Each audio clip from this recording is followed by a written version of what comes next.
Hello everyone, Time to Grind here, and today I wanted to talk about BPM, bullets per minute. And BPM bullets per minute is one of the most fun and addictive games I've played in a while. It combines several of my favorite genres as it's a rhythm-based first-person shooter roguelike. And that sounds like a lot of genres in one game, and you may be right, but that doesn't stop this game from being insanely fun.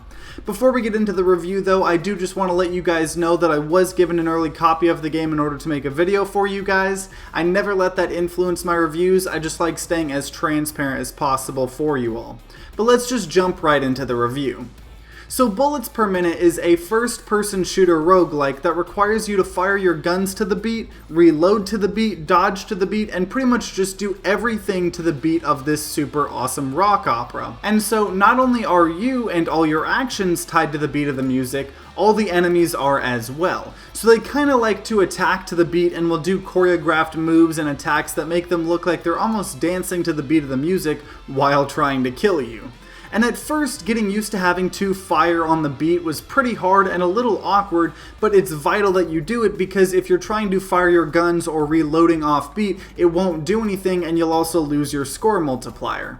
And so eventually you'll start getting the hang of the game and you can start focusing on getting further and further in the dungeon. And so you start out by picking one of the characters. By default you only have one character unlocked and you can unlock future ones by beating certain areas in the game. Each character starts with a different gun and health total and sometimes also extra things, and so the one you're going to be seeing most of the gameplay from was with the first character you unlock. I really liked him because he started out with a revolver and he had no max HP. Instead he had a lot of temporary HP, almost like a Blue Baby in Binding of Isaac. And also something really cool about the game is that all the guns not only act differently in terms of what they shoot and how many bullets they have and kind of how effective they are at different ranges, they also have different ways you have to interact with them to the beat of the music. So while a normal default pistol you can shoot to the beat and half beat of the music when you reload, you have to make only one or two hits to the beat to fully reload because you can put the whole mag in. But with like a revolver, you have to load each bullet into the chamber one at a time, so it's going to take about 6 to 7 presses on the beat to fully reload it. And this makes each gun feel even more different from each other as you have to do something completely different to the beat of the music with each one, and it's also an additional way to balance the different guns. Like with the revolver, it's super powerful, but you have to spend that time reloading each bullet one at a time. And so you go from room to room killing enemies, and the higher your combo meter is and the better you do at clearing the room, it seems like you get more rewards. So you can find keys which allow you to open up locked chests or locked rooms like the library that'll allow you to get powerful secondary attacks that can do things like drain health from enemies or fire a bunch of projectiles or freeze someone or spawn explosive barrels or just other quirky things. You can also find coins from dead enemies and chests that you use in multiple ways. Firstly, there's two different main shops. There's a huge bird that sells health potions and eventually max HP boosts and stat boosts and keys, and then there's a shop that's focused on selling you new guns and things related to that. And the more you buy from these shops, you rank them up and it'll allow them to sell you more things in future runs. And also there's this bank that you can deposit money and pull it out in future runs if you need to as well. You can also use coins in random little statues that will increase your stat by 1 in different areas. So you have 6 different stats like damage, range, speed, precision, luck, and ability. And so if you find these statues and give them 1 coin, you can upgrade that stat by 1, and sometimes you can find items that increase your stats as well, and there's also interesting chests or donation altars that allow you to spend your money in different ways. And they're just normal items as well, and you can have an item equipped into 4 main different categories, and these can be some insane things like allowing you to fly, doubling your damage, giving you auto aim, and other crazy things. Then, like I said, you can get secondary abilities on top of that, and you can also find really rare ultimate abilities, which in my game time I only found one, but it summoned a pretty powerful angel to help me fight that was pretty awesome.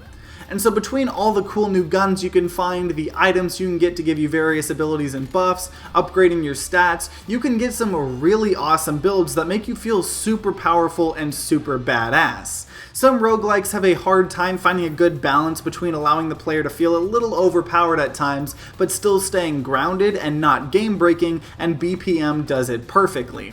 There are definitely some runs that make you feel way more powerful than you should, but it's never really game-breaking for me, especially because of the rhythm mechanics. Because you could have the most overpowered build in the game, but if you choke up and mess up on the firing and reloading on the beat, you could start just completely messing up and choking and then dying before you know it, and that has happened to me a ton, because this is a rhythm game after all, and that is a pretty big component of it as well, and you can't just ignore it. Also, something I want to point out is they do have an accessibility option called auto rhythm, which makes it where you can fire as much as you want off beat and it won't necessarily mess you up. It'll kind of just cue them up and it'll fire on the beat automatically, and they said it's not the way the game is meant to be played, but it's just a single option for people that are having a little tougher time with the rhythm part of the game, so they can play the game like a normal FPS roguelite that's, kind of playing on the rhythm, even if they, aren't really good at rhythm games. And I'll never use this option, but it's nice for the people that need it. Accessibility options can only be good, because you don't have to turn them on if you don't want to.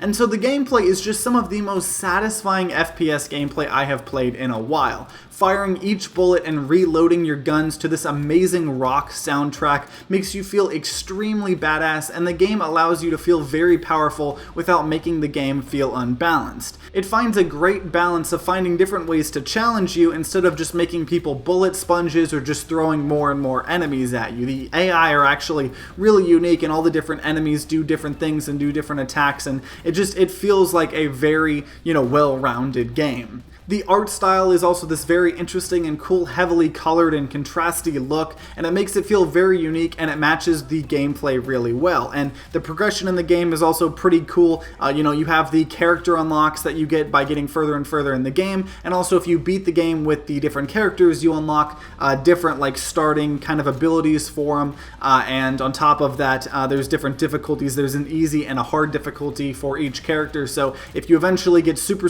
good at the game and want a tougher challenge, you have the hard option as well. And so if you are a fan of either FPS games, especially older classic shooters like Doom, roguelikes, or rhythm games, this is a must buy. It's pretty impressive that it combines so many different genres, yet it feels absolutely wonderful to play, and it doesn't feel clunky at all. This is easily already probably making it into my top 10 games of 2020 because it is just such a fantastic game. But if you have played BPM bullets per minute or just from watching gameplay, I would love to know your guys' thoughts in the comments down below. I love having conversations with you all. And if you enjoyed this video, then consider leaving a like down below and subscribing to see more game reviews in the future. I review about 2 games a week on a wide variety of games, but FPS games and roguelikes are some of my favorite game genres to cover, so subscribe to see more of those types of reviews in the future, and make sure to ring that bell like all the big boy YouTubers say.